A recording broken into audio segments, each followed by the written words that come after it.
Secure people have a way of dealing with avoidance that anxious and fearful avoidant people kind of just dream of.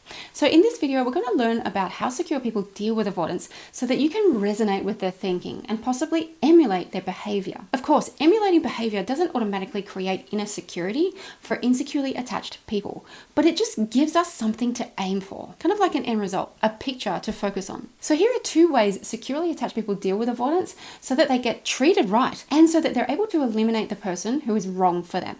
Also, I'm going to give you 1 mistake secure people make with avoidance that you must avoid. Yes, secure people make mistakes too. Firstly, secure people do what's best for the relationship. In other words, instead of playing stupid games with the avoidant, they have in the back of their mind a clear picture of what a healthy, connected relationship with 2 loyal people in it actually looks like. Basically, it looks like putting connection above power struggles and loyalty over short-term gains. It also looks like holding the other person accountable rather than enabling their narcissistic behavior. That's something that securely attached people tend to be better at than the insecurely attached people out there. Number 2, secure people are okay with pushing emotional boundaries. They know that to go deeper with someone and to build trust, they need to push beyond what the other person is comfortable with. This is counterintuitive to many people's beliefs in this day and age, where they value their comfort zone over shared intimacy, truth, and trust. But the secure person knows that real emotional attraction and emotional connection lies just beyond the boundaries of comfort. So they use high-value methods such as playful banter and challenging questions to find out how robust the avoidant's identity is, as well as establish how serious the avoidant is about emotionally connecting. And this can be very annoying for the avoidant, but that's a good thing. Because if the secure person annoys the avoidant enough with their pushing of boundaries around intimacy, and I don't mean in a toxic way, but if they push those boundaries enough in high value ways, the avoidant will eventually eliminate themselves from the secure person's life, or vice versa. Never be afraid to be annoying if your intent is to put connection and attraction first. If your intent is to put connection and attraction first in a value-adding way, generally, you're trying to do the right thing by the relationship. And let me tell you why.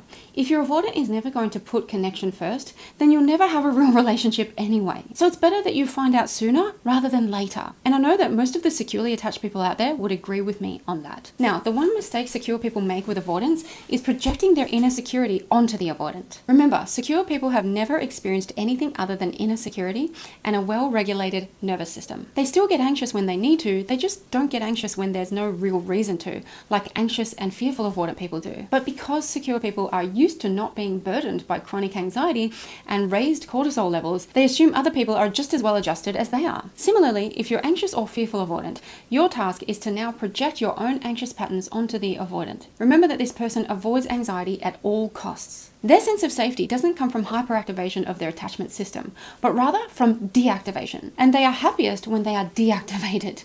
In fact, many avoidants no longer have an idea of what anxiety or hyperactivation feels like. They're permanently disengaged from their desire to attach.